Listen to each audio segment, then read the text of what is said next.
Nous vous informons que ce programme est déconseillé aux moins de 10 ans. Une scène de crime étrange chez un multimillionnaire. Il a été exécuté de sang-froid. La peur était palpable dans le quartier. Des indices à faire froid dans le dos. C'était un lieu dédié au sadomasochisme. Des scandales en pagaille. C'est le meurtre qui a fait le plus de bruit dans l'Ohio. Un empire des cosmétiques ruiné par une abominable cupidité. C'est tout de suite dans Crime en haute société.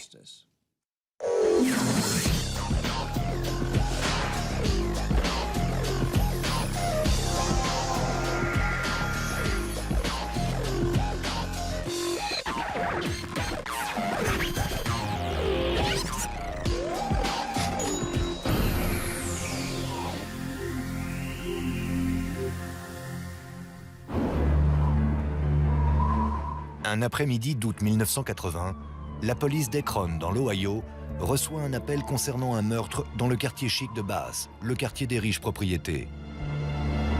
Beaucoup de gens fortunés vivent dans ce quartier, des familles aisées.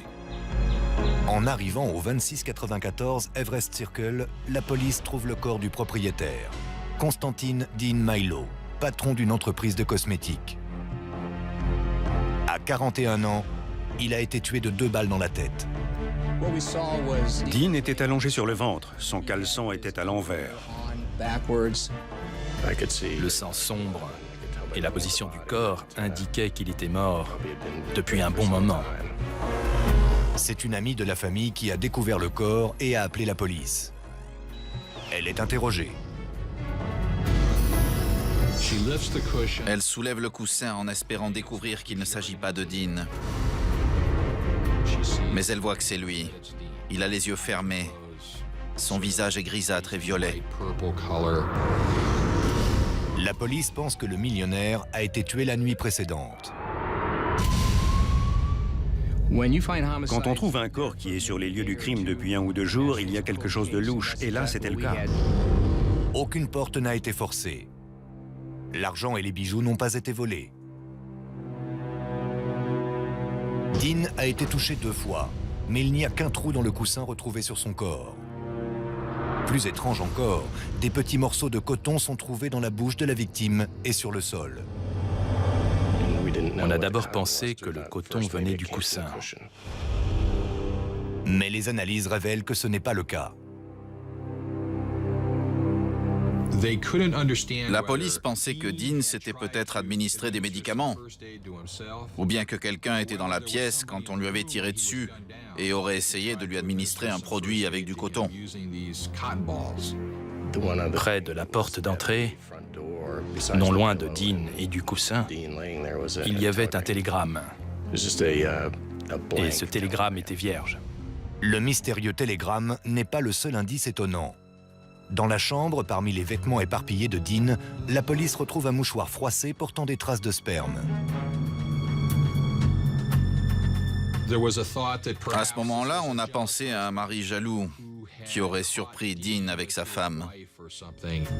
Mais Dean n'est peut-être pas intéressé par les femmes. Sa femme et ses enfants sont absents ce soir-là. Les enquêteurs retrouvent, bien cachés dans son armoire, des films pornographiques gays hardcore. Entre les films, son caleçon à l'envers et le coton par terre, on nageait en plein mystère. Quelle manière de partir! Passer de la vie de palais en costume chic à la mort en sous-vêtements n'a vraiment rien de glamour. Cette saga commence des années plus tôt, bien plus bas sur l'échelle sociale. C'est l'histoire d'une famille d'immigrants partis de rien et devenue l'une des familles les plus riches de l'État de l'Ohio. Sotir Milo, le père de Dean, est un immigrant albanais qui gagne difficilement sa vie en vendant de l'équipement à des salons de coiffure. Il passait d'un salon de coiffure à un autre avec son panier. Et il essayait de vendre ses produits à des petits commerces. Grâce à l'aide de ses amis et de sa famille, Sotir maintient à flot sa petite affaire familiale. Barry Boyd est un ancien voisin des Milo. Avant d'aller à l'école, on l'aidait à charger ses produits dans sa voiture.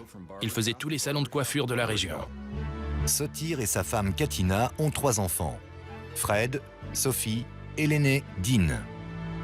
Grâce à cette petite entreprise florissante, le rêve américain des Milo commence à prendre forme. Avec Fred, on a toujours été de bons amis. On vivait tout près de chez eux. C'était une famille sociable et sympathique. J'ai même appris des gros mots en albanais. Mais la vie des Milo n'est pas toujours un enchantement. Katina mène son petit monde avec une main de fer. La mère de Fred pouvait se montrer acerbe parfois. Elle n'avait pas peur de dire ce qu'elle pensait. La personne la plus puissante dans la famille de Milo était la mère, Katina. Elle contrôlait son mari et ses enfants. Elle jetait un bonbon et c'était le plus fort qui pouvait le manger. Elle adorait les voir se battre. De ses 3 enfants, Dean est le préféré de Katina. Beau, intelligent et sportif, c'est l'adolescent prodige. Fred, son frère, est tout son contraire. Fred n'était pas spécialement beau. Il ne jouait ni au basket, ni au football. Fred n'était pas très populaire. À la fin des années 50 et au début des années 60, les 2 frères vont à l'université d'Akron. Dean a la bosse des maths et il est le meilleur de son cours de comptabilité. Fred, quant à lui, doit tricher pour réussir son diplôme. Il m'a demandé de passer l'examen à sa place. Je me suis donc présenté et j'ai eu 95 sur 100. Et il était diplômé. Après l'université, Dean, Fred et Sophie commencent officiellement à travailler pour l'entreprise familiale. Dean est le plus doué des 3 pour les affaires. En 1969, il devient président. Il rêve de transformer la petite société familiale en un grand groupe valant des millions. Et pour y parvenir, il a un plan. Supprimer le service des ventes et vendre directement aux clients à des prix bradés. Et le succès ne tarde pas à venir. C'était une idée révolutionnaire. Il était très offensif en affaires. Il aimait les défis et il aimait savoir qu'il gagnait. Et il a gagné. Les grandes entreprises de cosmétiques n'apprécient que moyennement cette concurrence. Mais quand elles refusent de vendre moins cher à la société de Dean Milo, ce dernier crée 2 sociétés écrans afin de fournir ses magasins. Ses fournisseurs le prennent mal, mais ils sont impuissants. Vendre moins cher allait à l'encontre de l'image glamour que les entreprises de cosmétiques avaient d'elles-mêmes. Du coup, Dean a commencé à avoir une mauvaise réputation dans le milieu. Il s'est fait des ennemis dans les cosmétiques. Tout le monde n'aimait pas la façon dont il faisait tourner son entreprise. Il était prêt à écraser les autres pour se hisser au sommet. Dean Milo gagne de l'argent aussi vite qu'il se fait des ennemis. Mais le rouge à lèvres et l'après-rasage bon marché valent-ils la peine de tuer? Les enquêteurs vont bientôt répondre à cette question. «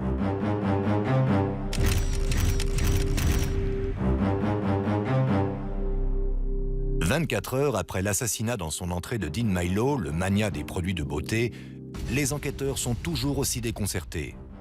J'ai tout de suite senti que ce meurtre serait long à élucider. Les policiers s'intéressent à la société de Dean Milo. À la fin des années 70, Dean a métamorphosé la petite entreprise familiale de son père en un groupe valant des millions de dollars. Mais cette rapide ascension n'a pas fait que des heureux.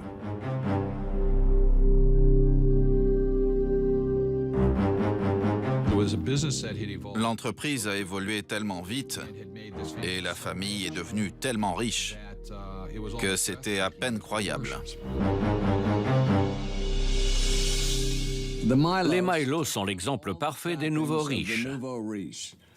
Des villas aux vêtements de marque, en passant par les voitures de luxe, l'argent coule à flot. En 1980, Dean allait gagner 400 000 $. Fred allait gagner 75% de cette somme et Sophie 50%. Il faut ajouter à ça les actions qu'il possédait dans l'entreprise. Il gagnait une fortune et à l'époque, le dollar valait plus qu'aujourd'hui.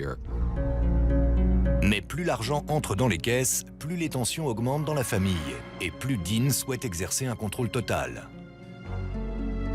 Même si grâce à lui, ils étaient tous bourrés de fric et qu'ils étaient devenus millionnaires, tout n'était pas si rose. Dean règne seul en maître sur son empire. Il en écarte sa famille. Il embauche ses propres conseillers. Katina le prend très mal. Elle pensait que les décisions devaient être prises en famille et non par les conseillers de Dean. Les relations entre la mère et le fils ne font qu'empirer quand il épouse une femme d'Ekron, Magdalene Gonatos, en 1973. Katina était très jalouse de la relation de Dean avec sa femme Maggie et de la famille de celle-ci. Dean est aussi en conflit avec son frère, Fred, qu'il considère comme une charge. Fred voulait gérer l'entreprise, il voulait être le patron.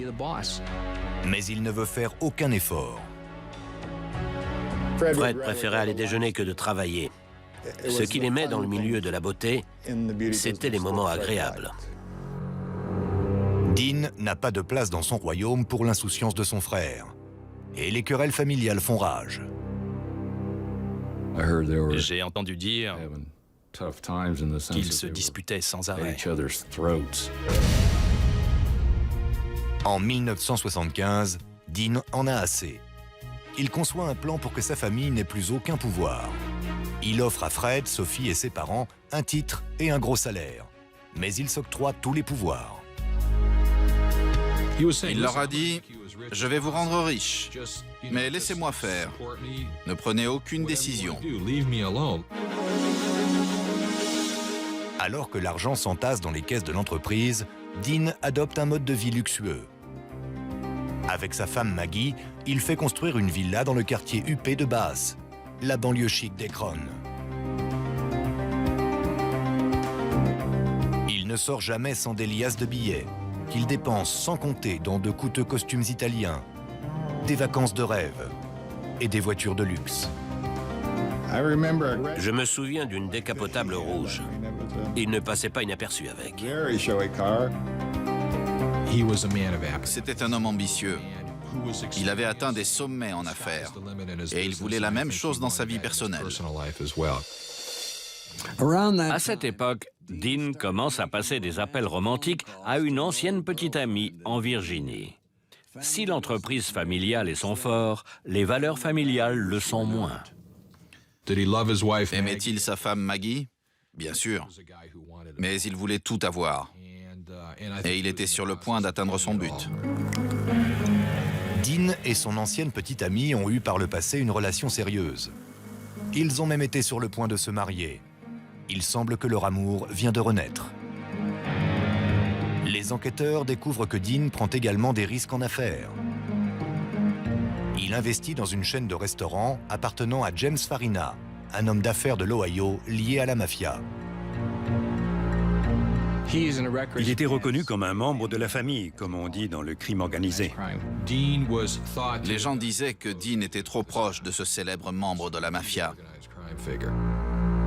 Mais la famille qui donne à Dean le plus de fil à retordre, c'est la sienne.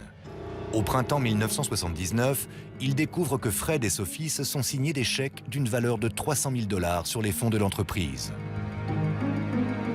Dean les licencie. Ils ont gardé le tiers de leur participation dans le groupe, mais ils ont perdu leur travail. Dean gère désormais seul l'entreprise familiale. Ses parents, Sotir et Katina, ont totalement perdu le contrôle de la société qu'ils ont créée. Et Dean vient de se débarrasser de son frère et de sa sœur. Mais Katina, la matriarche, ne compte pas en rester là.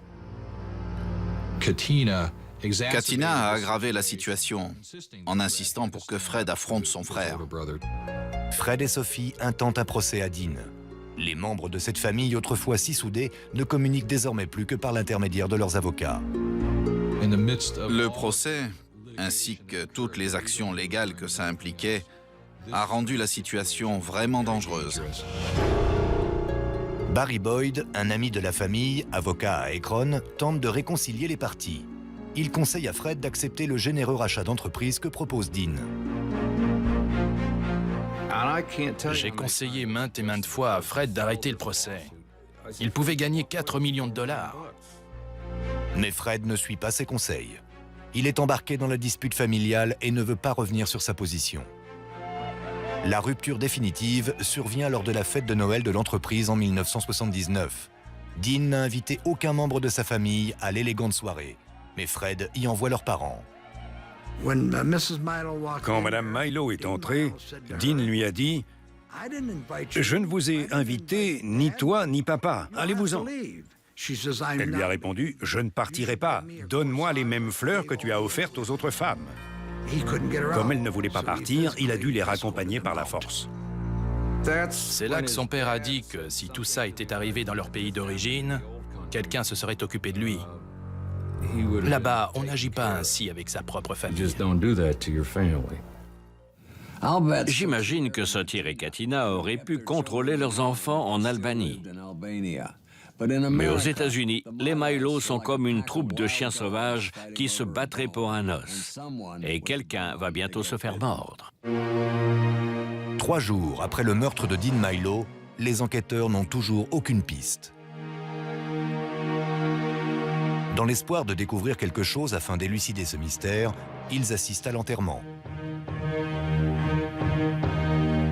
Un homme attire particulièrement leur attention. Une équipe de surveillance prend ses photos de James Farina lorsqu'il arrive à la cérémonie. Cet homme aurait des liens avec la mafia. Quelque temps avant de mourir, Dean Milo a investi dans une chaîne de restaurants dont James Farina est le propriétaire. Au départ, tous les soupçons se sont tournés vers lui. Il était impliqué d'une façon ou d'une autre. Mais le comportement de la famille du défunt éveille aussi les soupçons. À l'enterrement, c'était très étrange. Sotir, Katina, Fred, Sophie et le reste de la famille étaient dans le fond de la salle. Ils n'avaient pas l'air spécialement tristes. Et devant, il y avait les amis de Dean, qui, eux, étaient effondrés. On ne peut que ressentir de la peine pour Dean Milo. Sa mort est humiliante et sa mère verse à peine une larme à son enterrement. Elle n'a vraiment pas beaucoup pleuré. C'était une femme dure et sévère. Elle était insensible et très exigeante. J'ai tout de suite vu qu'elle savait quelque chose. Katina n'est pas la seule de la famille Milo à éveiller les soupçons. Les enquêteurs ont également des doutes sur Fred, le frère de Dean, que ce dernier a évincé de l'entreprise familiale. Pour Fred, les pistes à suivre étaient le côté coureur de jupons de son frère et le membre du crime organisé. La veuve de Dean n'est pas surprise par l'absence d'émotion de la famille Milo. Maggie sait qu'avec la disparition de son mari, ils peuvent récupérer ce qu'ils ont toujours voulu, le contrôle de l'entreprise. Maggie répétait « C'est Fred ». Elle n'arrêtait pas de l'accuser. Elle a toujours cru à sa culpabilité. Elle nous a parlé de la colère qu'elle éprouvait envers Fred et sa famille depuis des années et de leur façon de traiter Dean. Fred devient un suspect important, mais son alibi pour le soir du meurtre est infaillible. Il est en voyage d'affaires dans un autre État. Et les policiers découvrent que les relations entre les deux frères sont en train de s'améliorer. Une semaine avant sa mort, Dean a reçu un appel de Fred, qui cherche à se réconcilier.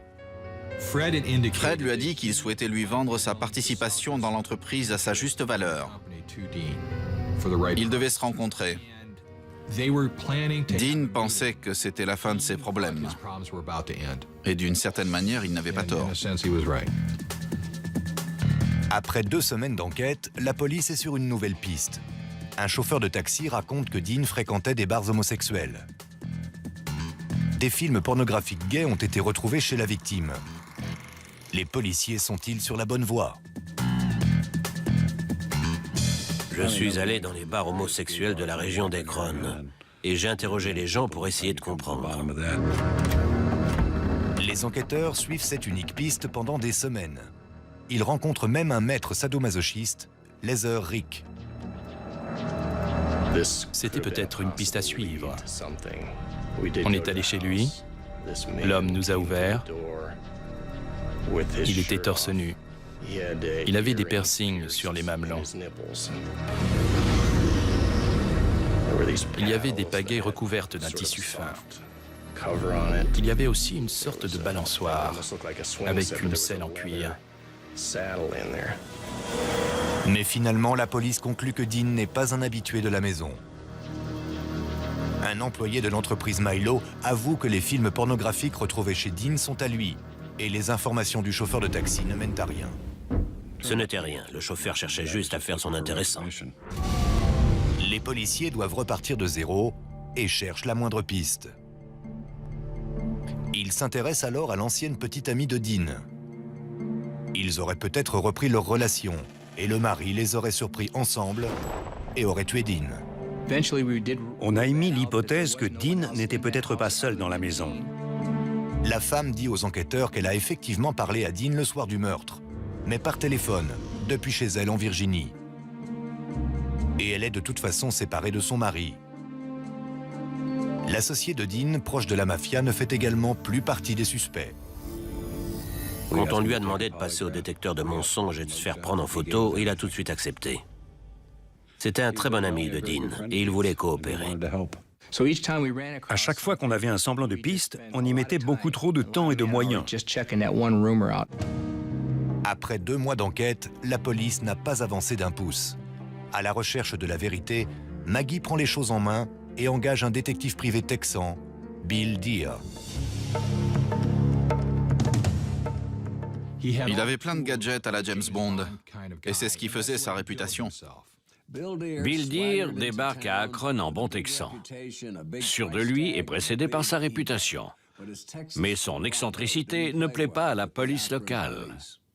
Je trouvais que cette extravagance était une perte de temps et d'argent pour Madame Milo. Je leur ai dit, on m'a appelé pour une enquête. Je peux travailler avec ou sans vous. Mais je vais mener cette enquête. C'est comme ça que ça s'est passé. Et la police ne refuse pas cette aide. Il avait de l'argent et était soutenu par l'entreprise. Il avait aussi beaucoup de matériel qui pouvait nous servir. Mais il avait oublié que c'était nous qui étions autorisés à procéder à une arrestation. Avec le shérif, on a donc décidé d'accepter de travailler avec lui. La confrontation était inutile, on allait mettre nos forces en commun et résoudre cette enquête ensemble. La première décision prise par l'excentrique texan est d'offrir une récompense de 50 000 $ au lieu des 25 000 originaux. L'augmentation de la récompense a fait sortir du silence beaucoup de gens attirés par cet argent. Le jour même, la police reçoit un appel prometteur d'un informateur. L'homme a appelé pour dire qu'il avait des informations sur le meurtre de Dean Milo. Il disait savoir qui était impliqué. Après des semaines d'enquête sans résultat, la police semble avoir une piste intéressante. Elle va les mener sur une voie sombre et sordide qui fera passer la vie de Dean Milo pour un conte de fées. 6 semaines après le meurtre de Dean Milo, les enquêteurs sont sur leur première piste sérieuse. Grâce aux 50 000 $ promis, les langues se délient. Un informateur a dit à Bill Deere qu'il savait quelque chose sur l'assassinat. Les 2 hommes doivent se rencontrer à la gare routière.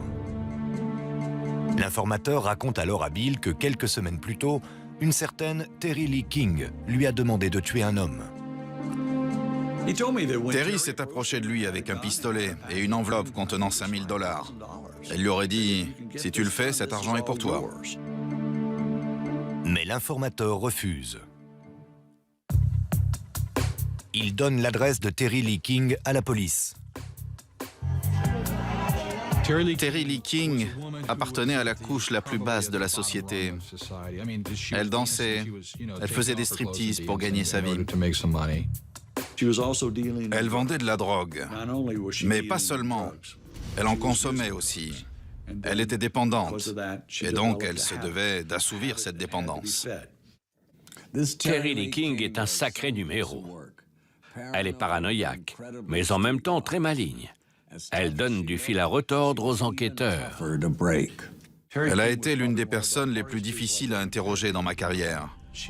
Elle me fixait sans dire un mot. Elle me regardait, c'est tout. On a essayé de la faire parler des jours entiers et des nuits entières, en vain. Terry ne voulant pas coopérer, les policiers poursuivent leur enquête. Ils apprennent qu'1 an avant le meurtre de Dean, plusieurs personnes se sont retrouvées chez Terry. Parmi elles, Barry Boyd, avocat à Akron et ancien voisin de la famille Milo. Barry était l'avocat de plusieurs amis de Terry dans des affaires de petits délits. J'ai compris qu'il fallait qu'on le surveille de près, et c'est ce qu'on a fait. Avocat jadis reconnu, Barry Boyd a depuis peu des soucis avec la justice pour avoir falsifié des rapports d'un tribunal. Et comme par hasard, Boyd est un très bon ami de Fred Milo. Après son mariage avec une femme de la famille Firestone, Barry Boyd mène une vie de château. Mais son divorce le ruine. Fin 1979, sa vie n'est plus que synonyme de cocaïne et d'alcool. Si Fred Milo était mêlé à ce meurtre, Barry Boyd le saurait. Barry Boyd affirme aux enquêteurs qu'il ne sait rien de la demande d'assassinat de Terry. Elle ne serait qu'une fille de la nuit qu'il voyait pour passer du bon temps. Terry avait toujours de la cocaïne. Elle venait souvent chez moi et on sniffait. C'était une bombe. Elle était géniale. Barry Boyd n'est pas d'une grande utilité dans la résolution de l'enquête. Les policiers sont à nouveau dans une impasse. Mais fin novembre, la récompense de 50 000 $ attire une autre information sulfureuse. Un type m'a appelé. Il m'a donné un faux nom et m'a dit qu'il avait des informations si j'étais en mesure de lui payer la récompense. Je lui ai donné rendez-vous. L'homme accuse un vétéran du Vietnam, Tom Mitchell, d'avoir tué Dean. Tom se trouve être aussi un ami de Terry Lee King, la stripteaseuse. Et les enquêteurs apprennent qu'il a quitté l'Ohio pour le Texas le lendemain de la mort de Dean. La piste est sérieuse et Bill Deere et les policiers la suivent avec empressement. Ils demandent à l'informateur de les mener à Tom Mitchell. Je lui ai demandé, « Voulez-vous aller le voir et être confronté à cet homme ?» Il m'a répondu, « Bien sûr, si j'ai la récompense. » C'est comme ça que ça a commencé. Bill Deere, la police de Bass et l'informateur s'envolent pour le Texas. L'informateur, équipé d'un micro caché, se rend chez Tom Mitchell et fait semblant de faire du chantage à son ancien ami. Il prétend que la police est sur sa piste, mais qu'il ne veut pas se faire accuser d'un meurtre qu'il savait organisé par Tom Mitchell. L'informateur lui promet de se taire en échange de 3 000 $. Il lui a dit, « On le sait tous les deux. Tu as commis ce meurtre. Je veux l'argent ce soir. » Tom Mitchell lui a répondu, « Oui, Terry King m'a donné la photo et m'a proposé de l'argent, mais je n'ai tué personne. » Cette conversation n'est pas un aveu, mais elle suffit à faire arrêter Tom Mitchell. Le soir même, la police encercle sa maison. Il est venu ouvrir la porte, une bière à la main. J'ai sorti mon revolver et je l'ai mis en joue. On lui a passé les menottes. Aucun coup de feu n'a été tiré. Les enquêteurs savent que Tom Mitchell n'est pas le tueur, mais ils pensent qu'il a joué un rôle essentiel dans le complot meurtrier. Pendant sa garde à vue, ils lui mettent la pression jusqu'à ce qu'il parle. Un suspect surprise fait alors son apparition. Tom Mitchell avoue rapidement et accuse Terry Lee King et Barry Boyd. Terry Lee King, se sentant menacé, avoue et accuse Barry Boyd d'être au centre du complot. Il lui aurait proposé 10 000 $ pour tuer Dean Milo. Grâce aux aveux de Tom Mitchell et Terry Lee King, Barry Boyd est maintenant un suspect important. La police avance enfin. J'étais chez une amie à Cleveland. On était allé au cinéma avec ses enfants. Quelqu'un a frappé à la porte et Bill Deere est entré avec des flics. Barry Boyd est arrêté et conduit au poste de police. Il appelle son ami, Dan Moldia. Je lui ai tout de suite dit, « Je sais que tu es innocent. Je vais trouver de l'argent pour te défendre. » Mais il m'a répondu, « Dan, c'est vrai. Je suis impliqué dans cette affaire. » Barry Boyd se met à table. Plusieurs mois après le meurtre de Dean Milo chez lui, le mystère de sa mort commence à s'éclaircir.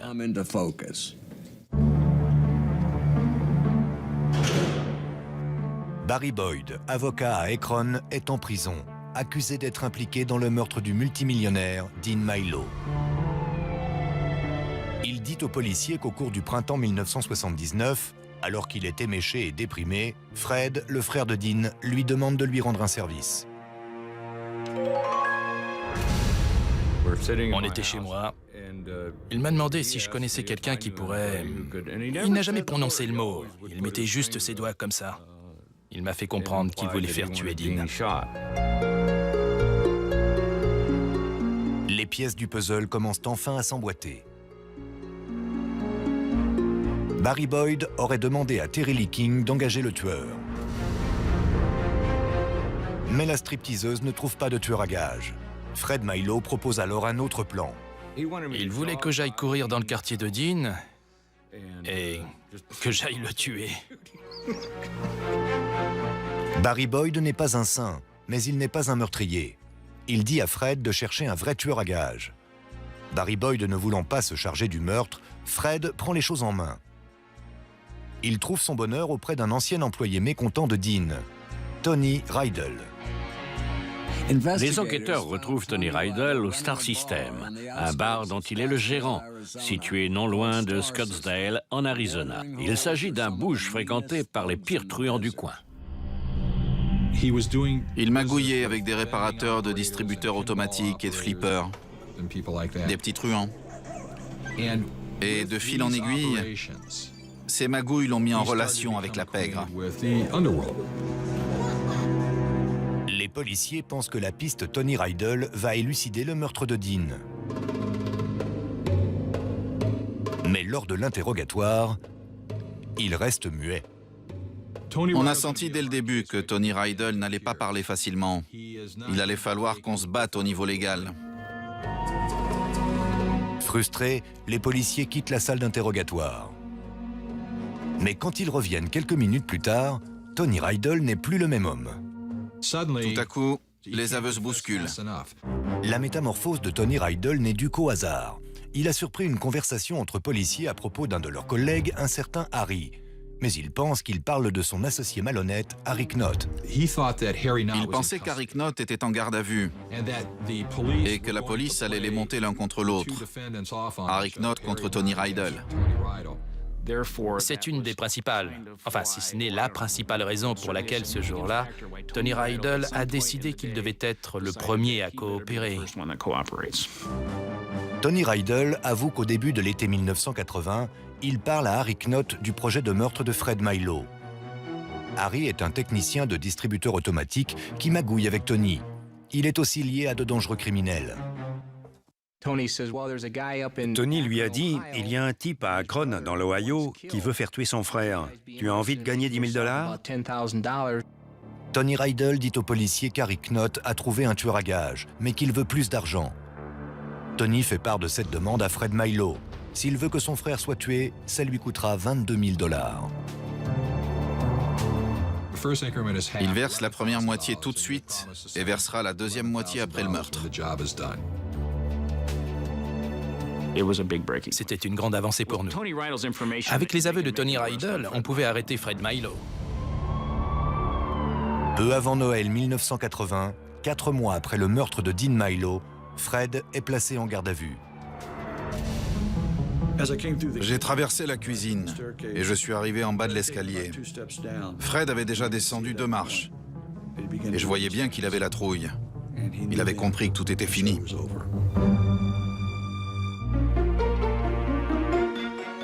Le procès de Fred Milo commence à la fin du printemps 1980.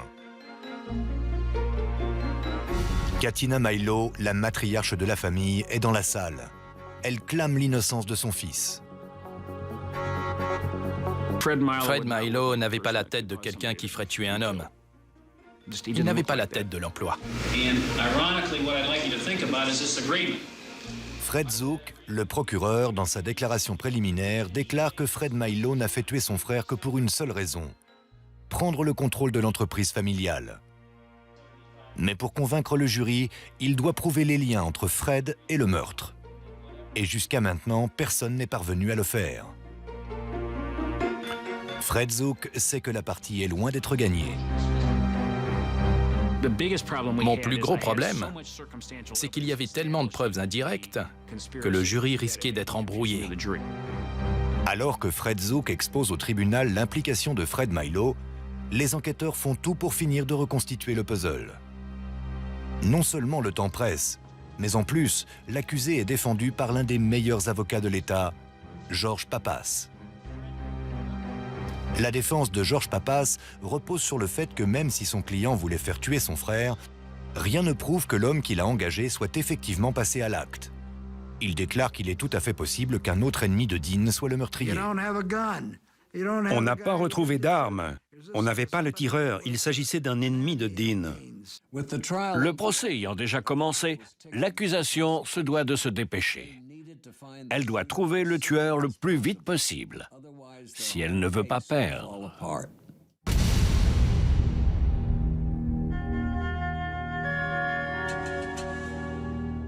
Dans les derniers jours du procès de Fred Milo, la police n'a toujours pas retrouvé le meurtrier de Dean Milo. Sans un nom, impossible de condamner Fred pour le meurtre de son frère. Je n'étais pas très optimiste sur l'issue du procès. C'était mon point faible. Après 7 jours de délibération, le jury ne s'est pas mis d'accord. Fred Milo pourrait donc être libre. Il lui manquait 2 voix pour être déclaré non coupable. Si l'accusation veut avoir une chance de faire condamner Fred Milo lors de la révision du procès, la police doit absolument retrouver le tireur. Les jurés ne s'étant pas mis d'accord, les enquêteurs ont un sursis.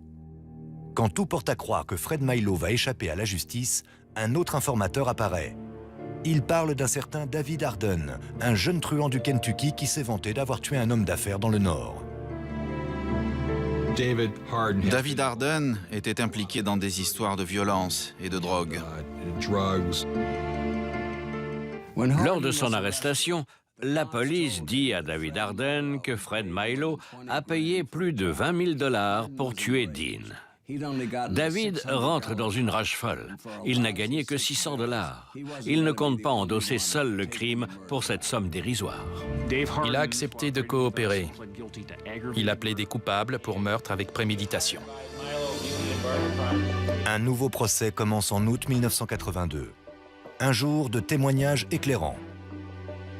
David Arden explique qu'en juillet 1979, John Harris, un vieil ami, lui fait une proposition dans un bar du Kentucky. John a dit à David Arden, « Tu veux te faire un peu de fric ?» Et David lui a répondu, « Oui, je dois faire quoi ?» John Harris est un minable truand qu'Harry Knott a engagé pour tuer Dean Milo. Il faut être 2 pour exécuter ce crime. David Arden accepte donc de l'accompagner pour 600 malheureux $. Le travail de David Arden est de tuer cet homme d'affaires dans l'Ohio. David Arden raconte aux jurés que peu après minuit, le 10 août, il est dans un bowling non loin de chez Dean Milo avec John Harris. Ils appellent l'homme d'affaires. John Harris a appelé. Dean a décroché. John a raccroché et a dit à David Arden que c'était bon.